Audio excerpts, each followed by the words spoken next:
partners in Ovation.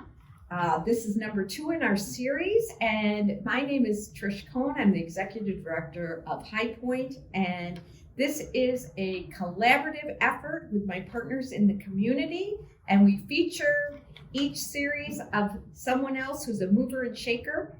And today my guest is Bruce Nemovitz.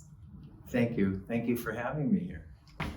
Thank you, Bruce, for coming today. And can you tell me a little bit about yourself and how you came into the realty business, specifically for helping those who are ready to move into senior communities? Well, that's a good question. It's a long question. I'll try to keep it short. Okay. But I started in real estate about 40 years ago, if you can believe that. You were 7? And, no faxes, no cell phones, no computers, and we still sold real estate. But when I got in, I was just working with anyone that would come to me. And one day somebody asked me to speak at a senior community and talk to the folks about moving because they were on the fence and they needed somebody to talk to them. So I thought, okay, I'll go over there. And I spoke. That was about 28 years ago. And the people were so excited. They came up to me asking me questions. I could see that there was such a void and neglect from the real estate industry. So I decided to just focus all my energies on helping older folks move from their longtime home to a senior community. One of the incidents I had that really triggered me, I went on a listing call and there was a daughter and a mother. And I was the second realtor in, and the daughter said to me, I just want you to know that the realtor that was just here never looked at my mother and looked right at me and said, when can you have her out of the house? Like she was a piece of furniture. When I heard that, I really decided this is going to be the rest of my career. It's fulfilling. I need to help people. And then I wrote 2 books about it. And here I am today. That's wonderful. Let me ask you, what holds people back today from moving into community? Well, there's, you hear the surface reasons. So you'll hear things like, well, I can't move now because of the virus, or in 2008, I can't move because the prices are going down. But it's always what's behind that. And what is really behind that is fear of change. We get in our routines, and the thought of going from your longtime home, you're in there for 30, 40, 50 years, to moving out of that into a senior community is really daunting. Right, and I understand that because that is a very overwhelming process that we try to help with. And people have so many, they have treasures, but I call them tchotchkes, in their house. Mm-hmm. And how do you help them decide what are they going to take? How do you eliminate? How do you downsize? A lot of the homes I go into, they'll tell me, Bruce, when you go up to the 2nd floor, could you tell me what it looks like? Because it's basically a warehouse. It's their parents' stuff, their kids' stuff, their stuff. And so we're seeing this huge group of us baby boomers on up that are going to be downsizing, and the kids are gone. And so when I come over, the first thing I do is try to calm them down, because the word that I hear most often is overwhelmed. This is it's too overwhelming. How am I even going to start this? So I'll sit down, with the senior, and many times with the family, because the daughters, the sons want to be there. And we'll kind of come up with a plan. I work with several companies that help with the downsizing. So they will then follow my visit and sit down and explain how they will pack and sort the estate sale. We have people that'll buy some of their things.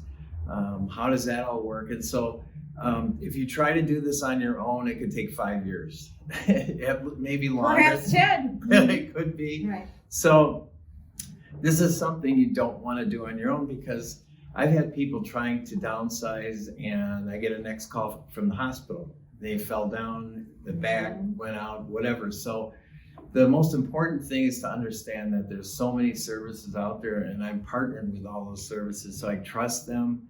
They're kind to people, they're empathetic, and we try to all work together in tandem so that when we're selling a home, I'm working with the downsizer, I'm working with the stager if we stage, a photographer. We all work together as a group. And so I've done this so long, I try to make it a pleasant, calm, easy experience. That's beautiful. Can't ask for better than that. So What about timing? I mean, how do you get your home ready? How do you sell your home? And then when it's time to move, how do you do those pieces? It's much easier than people think if you have a professional guiding you like myself, so that when we first want to know when is the move-in date, that's the most important part.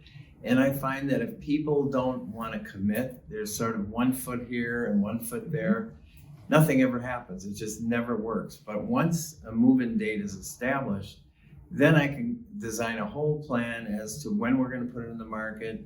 Are you going to move first and then we're going to sell your home? Or are we going to sell your home first and then you're going to move?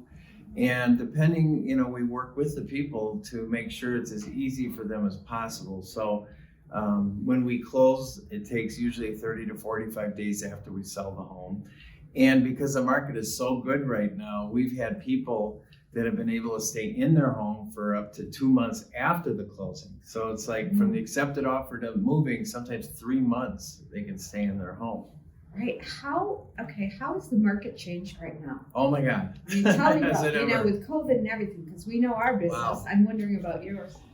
The one thing we can never predict is the behavior of people. How are they going to behave during a pandemic? No, we haven't had one of these for 100 years. Right.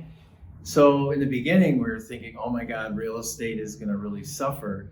What happened is conversely, it's exactly opposite to that. So what we're seeing, because people have held off putting their homes on the market due to the virus, tremendous amount of interest in the homes from the millennial buyers on up, because interest rates now are down to, I think I just saw 2.75, 3.0, and I was selling real estate in 1981 when interest rates were 20%.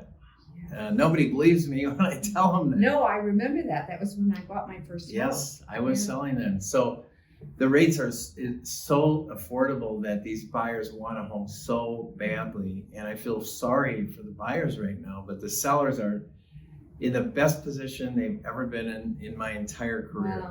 Wow. We're seeing properties right now sell usually in less than 10 days and multiple offers.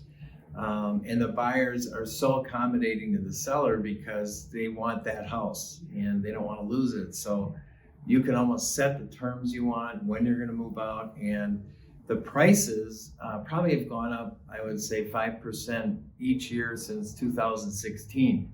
Mm-hmm. So, but the caveat there, because I've been in this so long, is the pendulum is always swinging. And it's nice to hear everything's going well now, but all it takes is one world event that triggers, like 2008, it happened overnight. Right. So if somebody is thinking of moving, you always want to be doing it when all the advantage goes to you, the seller, not vice versa, because then you have to take longer to sell, prices go down, and you have to do more to prepare the home. Wow. There's a lot to that. That was a lot of good information. Let me ask you something, Bruce. Yes. Can you give me one fun fact about yourself? About me, yes. Yeah. I am a musician. Really? And I'm in a band called The Love and Kind. And we play Summerfest and different festivals. And we play the best music that's ever been written. Rolling Stones, Beatles, Santana, The Doors, all the good stuff. We will have to have you when we can have entertainers back in the building, or perhaps virtually. We will definitely call on you. Well, you may have to put some cotton in your ears. It's quite loud. So, or for others, they can take their hearing aids off. Maybe leave them in and turn them off. Bruce, it's been a pleasure today. Thank you. Thank you for joining us in Partners in Ovation. We're just happy to have you. And again, it's Bruce Nemowitz. And again, my name is Trish Cohn. I'm the Executive Director at High Point, and it's a pleasure to have you as one of our Ovation partners. Well, I am honored. Thank you.